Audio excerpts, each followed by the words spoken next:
Number 1. I was about 4 or 5 years old, and my parents had just separated.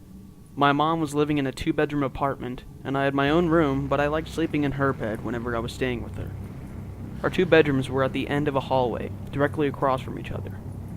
Our apartment was on the first floor, and I remember that it was in the middle of the summer, and my mom had a window open in her room that was directly behind the bed, above the headboard. Anyways, I woke up in the middle of the night, and remember sitting up and seeing that our cat was sitting in her doorframe of my mom's room. Her door was partially open, and you could see into my bedroom. It was strange because our cat was a huge snuggler and was typically always in bed with us. As I was watching him, he walked into my bedroom and meowed. I turned to face my mom and woke her up. In the 3 to 4 seconds it took her to wake up and ask me what was wrong, we both looked back up in the doorframe, and there was a man standing by my open door, making his way out of my bedroom.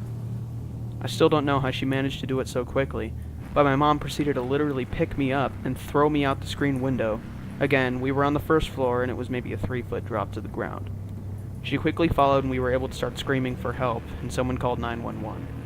The police came but didn't see any signs of forced entry, only that her front door was unlocked, which led them to believe the man must have exited that way. But the strange thing was that my mom swore up and down that she had locked the door that night, with the deadbolt and chain lock. About a week later, she was cleaning the kitchen and opened up her water heater closet, and found a notebook with names and drawings, as well as a pair of gloves and some gum wrappers. The man had been in our house and hid until we were asleep. Number 2. I moved to my dad's when I was 10 and didn't know anyone in the area, except for the family my dad was friends with. Single mom with 3 kids. Luckily there was a girl a couple years older than me, and we got to know each other a little over a couple years. We weren't close, but ended up having the same friends. One night my friend Rob was hanging out with her and her younger brother. They happened to be in the house alone because my friend's mom was at work. This is where it gets terrifying and sad. Her mother has been helping this one lady through her work and got to know her fairly well. She found out her sister was in a mental institution and was let out recently. The night Rob was hanging out with my friend, they get a knock on the door. My friend thought it was just their mom. She knocks a certain way when coming in, and answered it without thinking. Rob wasn't supposed to be there, and he took off through the window to his house down the road. He never thought twice about it. It wasn't her mom. It was the sister of the lady her mom was helping, and she figured out through talking to her sister where her family lived and her mom's working schedule. She came in, and this is where I don't know the details, and I'm glad I don't. My friend's younger brother got away to the neighbors to call the police. The lady brutally murdered my friend a week from Christmas, decapitated her, and left her body naked in a bathtub. She even hit her head. They had to look through the presents, and I don't know where they found it, but they did. I wasn't allowed to go to her funeral. Number 3. This happened to my wife's grandmother about 15 years ago while we were still dating.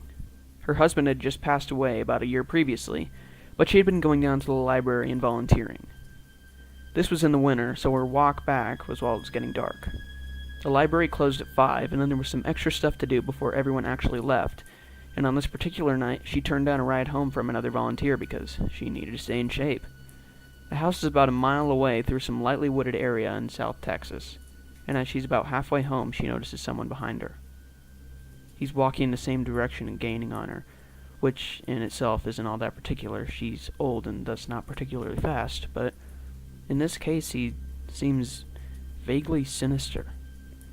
They keep walking, and pretty soon he's right behind her. Then he falls into pace, just staying behind her. Now she knows that something's up. But she's almost home. She can see the top of her driveway coming up, and she leaves the lights on so it'll look like someone's home when she walks in. She just needs to make it another 150 yards, then 100. All that time, she said he was so close that she could feel his breath on her neck. Then around 50 yards, it happens. A strong hand on her shoulder. "Okay, bitch. Don't turn around and hand over your purse, or I'll cut you." She stops for a second, then takes one big step forward, turns and shoots the guy in the neck with a .38 she keeps in her purse. The guy spent the next 5 years in a prison hospital before he died of complications. My wife's grandmother passed last year. Up until the end, she lamented that she'd pulled the trigger too soon. Number 4. I was driving a shortcut from 29 Palms, California to Albuquerque, New Mexico. 29 Palms is located in the desolate high desert east of LA.